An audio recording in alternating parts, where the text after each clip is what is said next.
Olá pessoal, bem-vindos ao canal Português à Mesa. Espero que estejam todos muito bem para a nossa aula de hoje.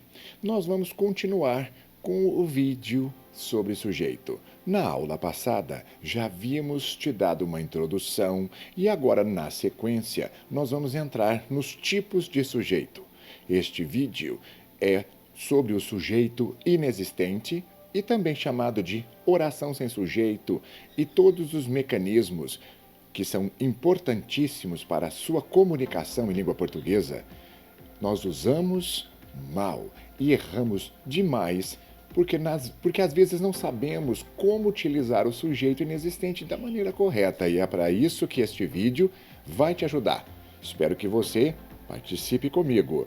E não deixe de se inscrever no canal, deixe aqui também o seu comentário, o seu like e ative o sininho para poder receber todas as nossas notificações quando publicarmos aqui no canal novos vídeos. Vamos para a nossa aula de hoje e boa teoria para que você entenda tudo sobre sujeito inexistente. Até mais! Olá pessoal, estamos de volta com o tópico sujeito. Este é o terceiro vídeo teórico para você entender como funciona esse termo essencial da oração. Aqui na tela eu coloquei para você um resumo, porque nós vamos ver todos os tipos. Os tipos são simples. Se olharmos bem comigo, nós podemos dizer que o sujeito existe, mas também podemos te dizer que o sujeito não existe. E se o sujeito não existir, nós vamos te ensinar o procedimento do porquê são verbos impessoais. Mas se o sujeito existe, ele pode ser indeterminado ou pode ser determinado. O indeterminado, a primeira dica que nós damos, é quando colocamos um verbo no plural em terceira pessoa sem sabermos conseguir ver quem seria o autor dessa ação. Mas se o sujeito é determinado, ele pode ser o simples, ele pode ser o oculto, e é isso que nós vamos estudar.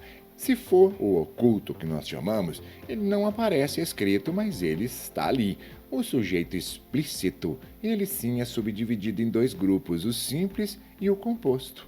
Basta você se lembrar, esses são os tipos de sujeito que nós vamos estudar nesse vídeo. Para isso, fique de olho na tela comigo aqui. A primeira pergunta que nós vamos fazer para você é a seguinte: existe sujeito nessa oração? E a resposta que eu já vou te dar é não. Se a resposta for não, o sujeito é chamado inexistente, ok? Inexistente. Por quê? Porque ele não existe. E quando acontece isso, veja os tipos de verbo que nós temos para a não existência do sujeito. Só temos o predicado. Olha que interessante. Aqui o termo essencial ficou sozinho e ficou como predicado. Mas por que isso? Veja como isso funciona. São os fenômenos naturais. Quando nós temos os fenômenos naturais, chover, anoitecer, ventar, nevar, nós não temos pessoa para conjugar esses verbos, por isso é que nós dizemos que esses verbos são verbos impessoais. Aprenda isso. O verbo impessoal é aquele verbo que não pede pessoa para conjugá-lo, e ele permanece em terceira pessoa do singular. Nunca podemos pluralizar. E a informação está completa. Veja, choveu muito esta noite. Anoiteceu às 19 horas, ventou forte durante o temporal ou simplesmente nevou. Perceba que quando os verbos são de fenômenos naturais, o sujeito é inexistente. Mas também vamos te passar uma outra informação. O verbo fazer quando indica clima. Perceba aqui na tela comigo. Fez frio demais esta noite. Faz sol o ano todo. Fará 30 graus hoje. Novamente, verbos impessoais. Lembra-se, verbo impessoal não possui pessoa que o conjugue. O verbo sempre, quando for verbo fazer, indicando o clima, terceira pessoa do singular. Não se esqueça disso, hein? Não vá fazer erros. Agora, outra informação importantíssima, uma famosa informação: o verbo haver e o verbo ser, com sentido de existir. Se isso acontecer, novamente, não temos sujeito inexistente. E o verbo haver mantém-se na terceira do singular quando ele vai passar a informação de existir. Veja aqui, havia muitos alunos na sala. No português coloquial brasileiro, o pessoal diz tinha. E aqui o correto formal é o havia, porque existiam muitos alunos. Quando conseguimos trocar o haver pelo existir, já sabemos, o sujeito não existe. Mas quando nós usamos o verbo ser, há uma regrinha um pouquinho diferente. Ele precisa variar para concordar, ok? Com aquilo que está explícito no caso da oração aqui, milhares de pessoas. Porque você vai lembrar o seguinte, o verbo de ligação ele pode concordar com o seu complemento aqui.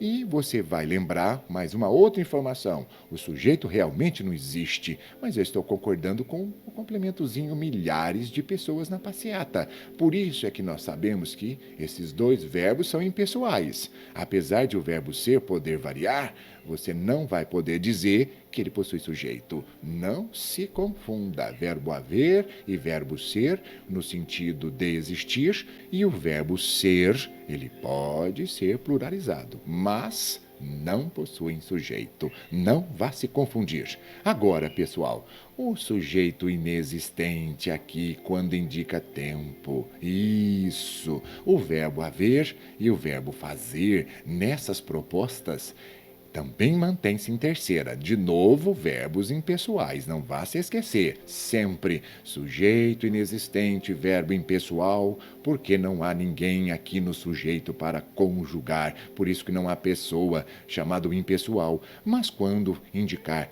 tempo, veja, faz. Nunca pluralize fazem. Fazem 7 meses, isso é coloquial, errado pela gramática. O certo é faz. E há 100 anos, olha o passado, indicando passado. Há 100 anos nasceu meu avô. Não erre mais. Você aprendeu? Isso mesmo. E agora uma outra informação. Se acontecer de você receber uma oração como essa, choveram, mas o verbo foi para plural, o senhor havia dito que não poderíamos pluralizar os verbos de fenômeno, e nem o verbo haver no segundo exemplo. Eles haviam estudado. Esses verbos não indicam fenômenos naturais no primeiro caso, porque foram perguntas.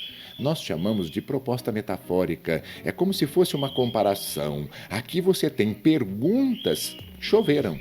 Por isso é que o verbo foi para plural, porque o núcleo substantivo perguntas conjuga choveram. Mas se você perceber embaixo, o haver nós trocamos pelo ter. Eles tinham estudado até muito tarde ontem.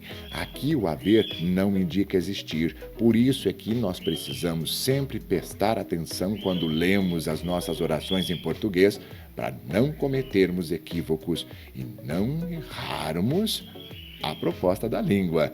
Você entendeu? Ficou claro? É isso. Agora, mais um pouco de informação para nós aqui na nossa tela. Veja o verbo ser e o estar novamente, só que desta vez demarcando o tempo.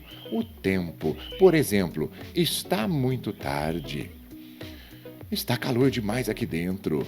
É simples. O que você me informou? Que você está dizendo sobre esse clima, este calor, e estes sujeitos não existem. Só que você perceba aqui embaixo comigo que quando você também vai falar sobre as horas, é necessário conjugarmos corretamente o verbo, porque o verbo ser e o verbo estar, eles podem sim ser pluralizados, mas nem por isso possuem seu sujeito, hein? Não vá dizer que 5 horas seria o sujeito do verbo ser. Aqui o sujeito não existe. No caso, são 5. São 5 horas. Lembre-se, o verbo ser.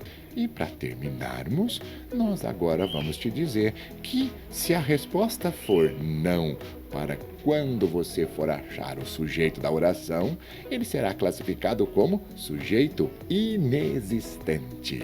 Mas se a resposta for afirmativa, devemos passar para a segunda pergunta. E a segunda pergunta continua em nosso próximo vídeo, em nossa próxima aula. E eu te encontro lá. Espero que você tenha aproveitado ao máximo esse vídeo e veja o próximo, para você tirar todas as suas dúvidas sobre essa proposta de sujeito. Até lá, pessoal. Eu te aguardo, hein? Não falte a nossa aula.